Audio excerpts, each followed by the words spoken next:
Two Swedish guys are opening up a shop and they're at the premises for the first time, waiting to receive a delivery when this gentleman approaches, and they can hear from afar that he's Norwegian because he's speaking on his mobile phone. So one of the Swedes says to the other, "Look at that idiot. I bet he's going to ask what we're selling. So let's have a bit of fun with him." And sure enough, the Norwegian gentleman pops his head in and says, "Hello guys, what are you selling?" "We're selling arseholes." And the Norwegian gentleman, without missing a beat, replies, "Well, you must be doing well then. You only have 2 left." Welcome to Shave&Butcher, and thank you Gordon Christie for the joke. I adapted it a bit to Scandinavian environments. I'm going to do an unboxing. Not that I typically do unboxings, but I happened to receive a delivery, which I'm rather keen about. This is from Agent Shave in the UK. It's top secret. So slice it open, see what we find. I always hope it's money or gold or something, you know. I don't know why, and there's no reason why I should receive gold instead of shaving supplies, but maybe one day. Opening up a parcel is always an excitement, isn't it? Okie dokie. Okay, this is from Agent Shave. It's an envelope.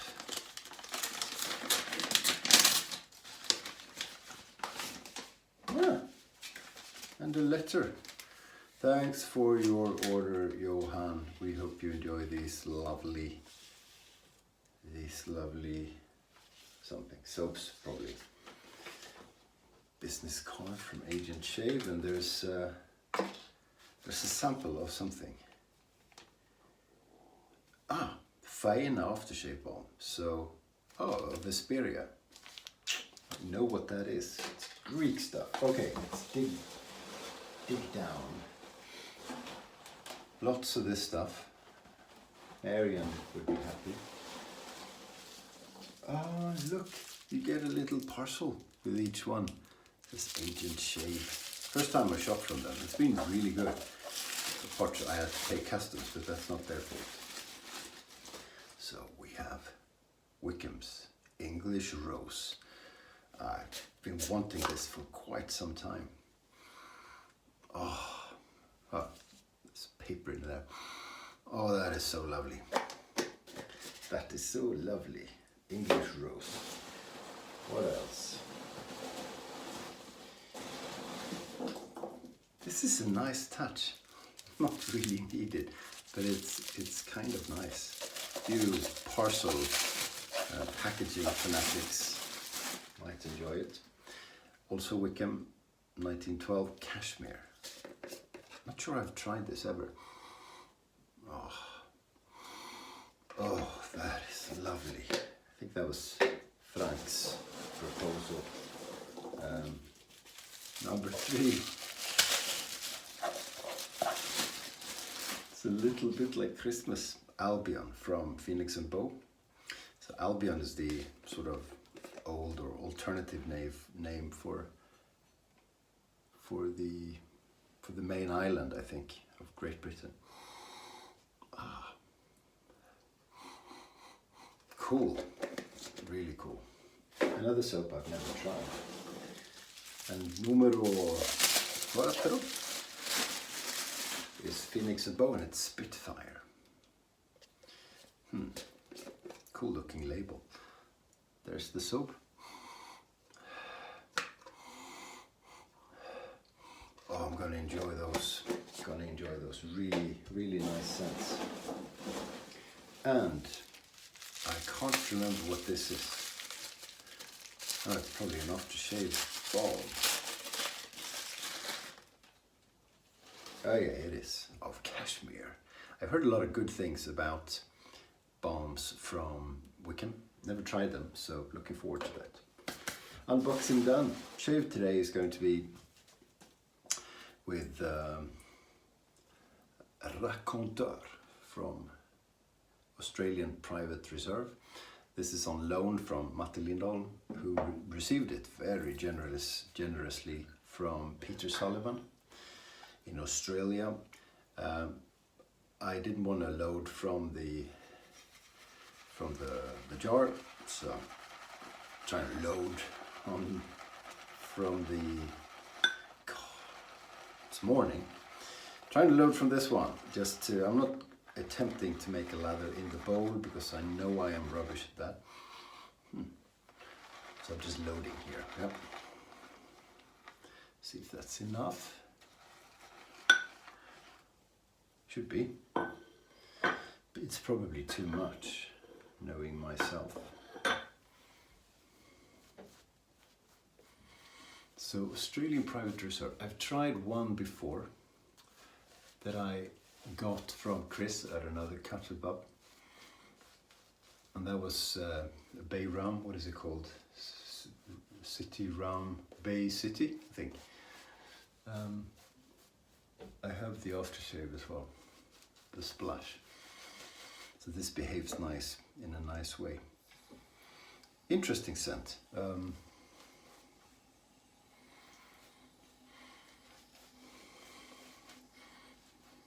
Yeah. I don't know what it smells like.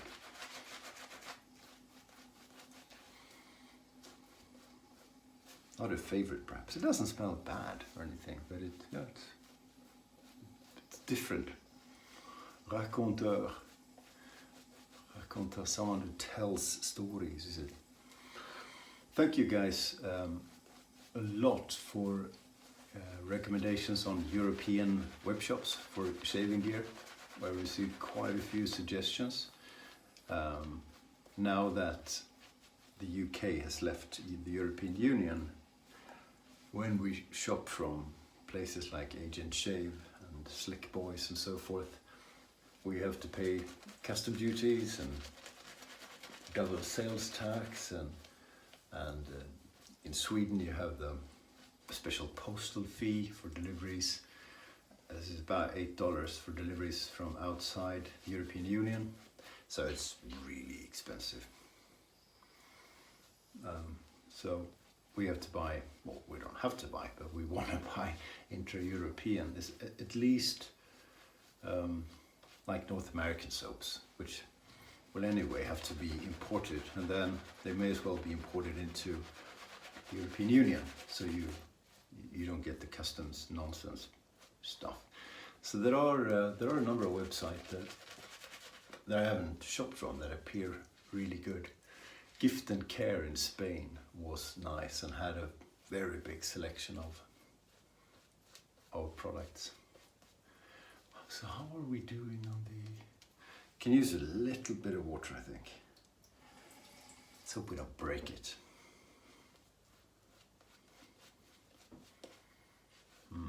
Nice. So this is, I think, one of the most well-known Australian soap makers, APR. There's them and there's Face Fat, and then of course once I've tried like Squadron and Salt Lake shaving soaps. Nice. Don't see them in Europe all that often. Where's my razor? Covered it. Here it is, the Sextoblade from WEC, style A. Kismet blade, second use, I think.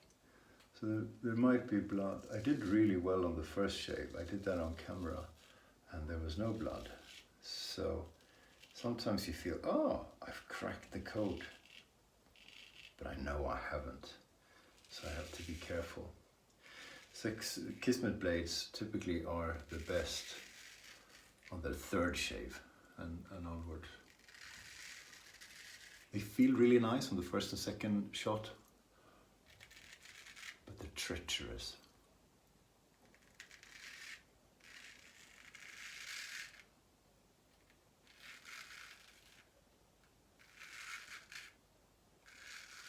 If you're into Shavets and you haven't tried a Sextoblade or any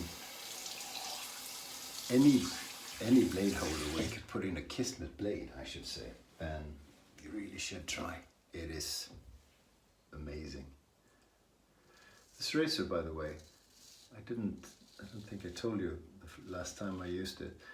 I bought it on Tradera, which is a subsidiary to eBay in Sweden, so it works in the same way. And won the auction. I was the only bidder, and the guy got in touch and said, well, you know, I live 30 minutes from you, do you want to meet halfway? And save on postage. And you know, it's a bit of a weird remark because I have to pay petrol, well, electric in my case, but anyway, it's just, but I thought, well, why not? Keep a 2 meter distance, we don't, and it was outside, so no corona risk. And I thought, well, why not? It's always interesting to meet people, isn't it? Not always, but sometimes. And he asked, so why not? So I met him, and it turns out this used to be his grandfather's. The guy was 60, and this was his grandfather's razor that the grandfather had purchased while living in America. So that's kind of, because I'm the second owner. This item has provenance, is that English? Provenience? You know, the pedigree, whatever. And you know, kind of, I don't know the guy, I will never meet him again. Very nice gentleman. He was clearing out his father's house. I guess the father passed away. And found this and remembered, yeah, so it's granddad's.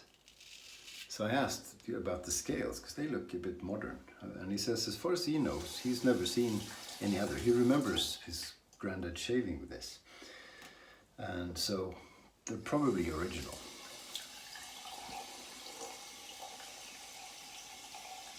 And because it's not a med prep. I should read up on this. Style A wick. Don't know anything. I just know it's a good shaving device, and I have to give Frank credit for, because he thinks the med prep scales, which are stainless steel, are too heavy for the shaving part of the razor, and he's right. I mean, I like it because I like heavy razors anyway, but the balance is wonky. With this thing, the balance is, I'm not going to drop it, is much better because the scales don't weigh much and this doesn't weigh much either.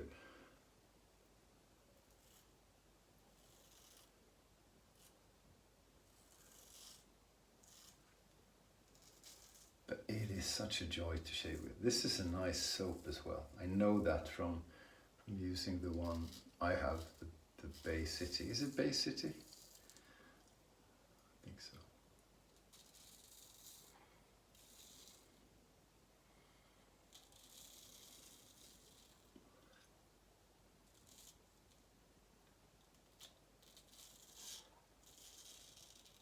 Watched a fantastic movie on Sunday evening with the family. It's a Swedish movie, and I tried to check if it's available. You can stream it. Wow. Sunlight messes everything up. It's very unusual. Sun's just coming up on a Tuesday morning. It's almost like, what is that thing? I haven't seen that since September. Oh, living in the north is interesting. Anyway, this movie, you can stream it. It's like a biography with some stuff made up. And it's made by a gentleman who's never made a movie before. So he's a musician. He's in a band, a Swedish band. I think it's a Swedish band. It's called Dr. Cosmos.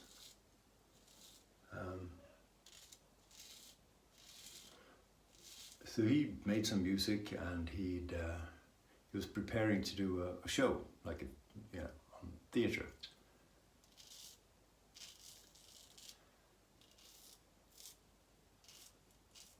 With the music, but on his own, and a bit of sketches, and I don't know.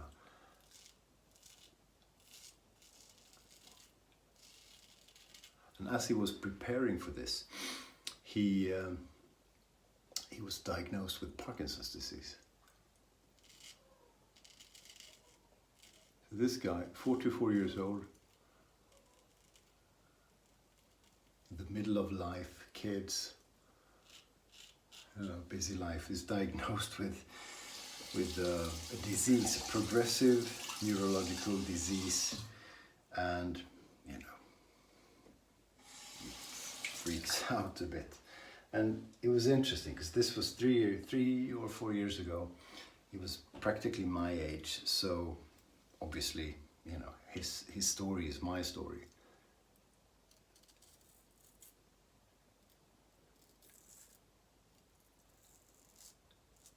So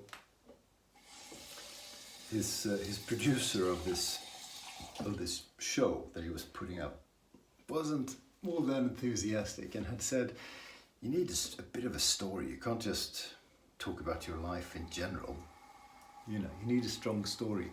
So pretty much straight away, after seeing the doctor and getting the diagnosis, he called his producer and says, I think I have a strong story. So he changed everything, changed the script, and did a show about this guy preparing for a show, getting diagnosed with Parkinson's disease. Can you see me? Like a ghost. And he does it with his music, because he is a musician, and it's very well received. So I haven't seen the show, but I've heard a lot of good things about it. And then this guy, who's never made a movie before either, but who's a famous comedian, sees the show and says, wow, I've got to make a movie out of this. So two guys who've never made a film, make a film. So Uje, the gentleman with the diagnosis, plays himself in the movie. And his whole family play themselves. It's cheaper that way. And basically it's the show adapted for the screen. And there's music. So it's a little bit like a musical movie, but not in a weird way. So we were watching it. The family, everybody's laughing. Some were crying because of me, I think. But everybody was laughing. It was just a fantastic film. And there was an award ceremony, call it the Swedish version of the Oscars, just last weekend. And this film got the prize for best movie, best, what do you call it?